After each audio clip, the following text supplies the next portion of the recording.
Hey, thanks for making it to Veterans Info Tap. I'm glad you made it. Here is the headline: VA backlog of veteran claims for benefits and services made worse by large number of appeals.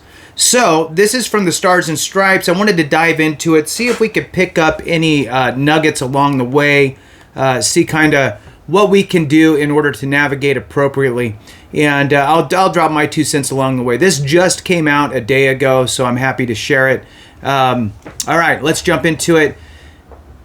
There are 72,000 hearings for veterans claims now pending before the Board of Veterans Appeals. An official for a federal watchdog agency told House lawmakers on Wednesday. The large caseload is driven by repeat cases sent back to the appeals board after a higher court determined the board's findings were inadequate or incomplete, said Elizabeth Kurta, the Director of Education, Workforce, and Income Security at the Government Accountability Office. The board isn't dealing with an appeal once, but often multiple times, she told members of a House Veterans Affairs Committee subpanel examining the timeliness and effectiveness of decision-making by the Board of Veterans Appeals. The subpanel on disability assistance and memorial affairs sought answers from Kurta, along with Department of Veterans Affairs officials and veterans advocates about resources for the backlog of claims. Repeat cases represent a significant part of that workload, Kurta said.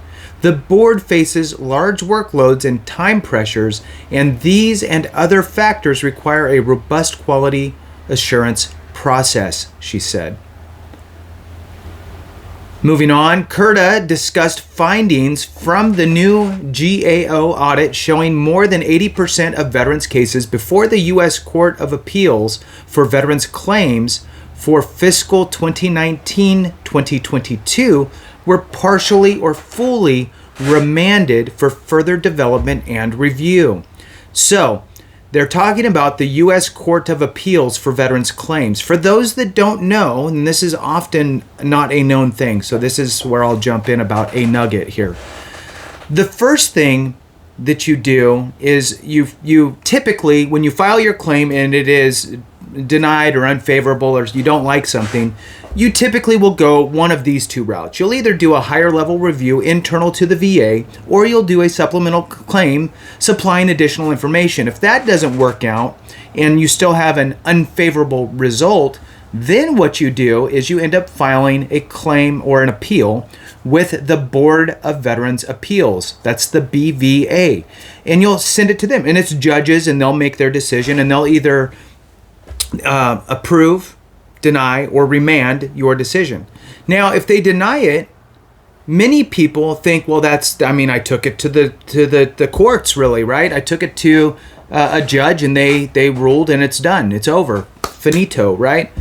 No. There's actually 2 layers of, courts, we'll call it, that actually run this. So the first one, we'll talk about it like a lower and a higher court, right? So the lower court is the Board of Veterans Appeals, right? The BVA. That's the one that I won't even say most, but you should know about. That's the first legit, out of the hands of the VA, a judge taking a look at it and making a decision. But if you disagree, you can push it to the U.S. Court of Appeals for Veterans Claims. It's a higher court that can overturn the Board of Veterans Appeals decision, so they can either approve it for you, overturning their decision, or they can deny you as well, or they can also remand and push it back to the Board of Veterans Appeals. It's a maze, man, and it takes a long time sometimes to navigate through all of that. So just so you have some perspective what they're talking about. When they're talking about U.S. Court of Appeals for Veterans Claims, that is not the same as the Board of Veterans Appeals. That U.S. Court of Appeals for Veterans Claims is the higher court, and the BVA is the lower court, the first one that you would hit on your way through the appeal process. All right. I'm going to read that sentence again, and then we'll move on. So, CURTA discussed findings from a new GAO audit showing more than 80% of veterans' cases before the U.S. Court of Appeals for Veterans Claims from fiscal 2019 to 2022 were partially or fully remanded for further development and review.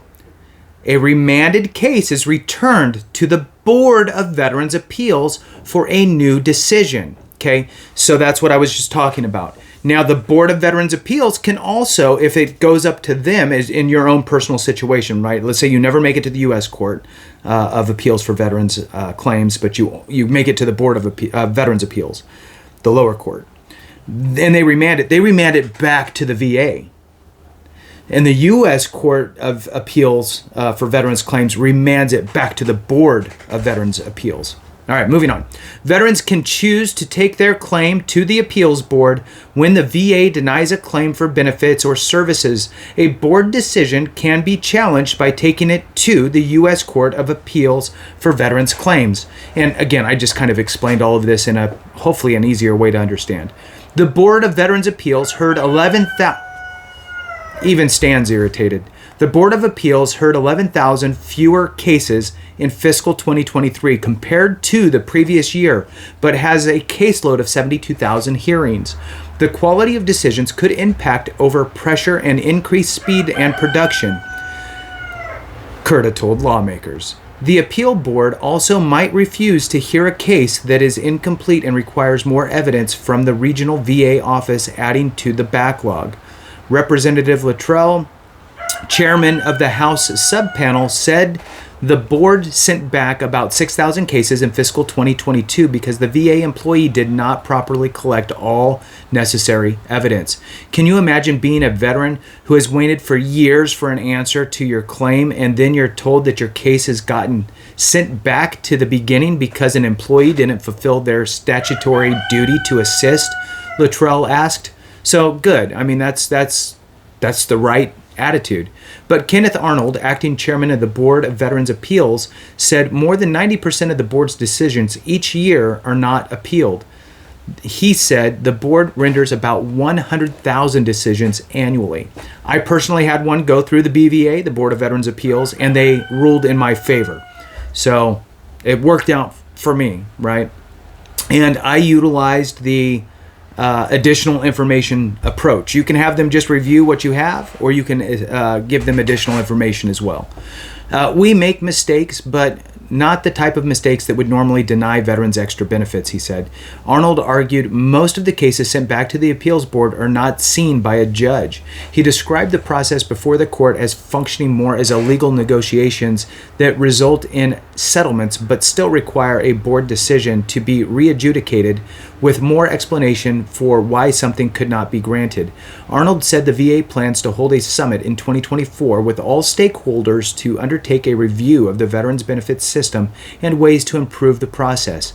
Under the Veterans Appeals Modernization Act, enacted in 2017, veterans have more options to have claims heard before the Board of Veterans Appeals. They can choose a hearing to provide new evidence, which is what I did, or ask the board for a review without a hearing to receive a second opinion or submit new evidence.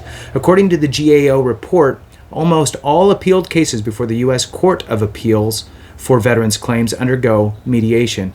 Mediation can result in an agreement between the veteran and the VA Office of General Counsel, or the case can be returned to the board for full re-adjudication. And with that concludes it. I hope that you were able to pick up, if you hung on till the end, some nuggets in there to understand the process a little bit more. And, you know, as I was reading through it, I realized I've never talked about pushing it all the way to the higher court, we'll call it. It just never really occurred to me. But that is an option, and it is an option that is available to you if the BVA doesn't give you a satisfactory result. So with that, thank you guys so much for watching. I really appreciate each and every one of you. Have a great one, and remember, if we don't take care of each other, something went wrong.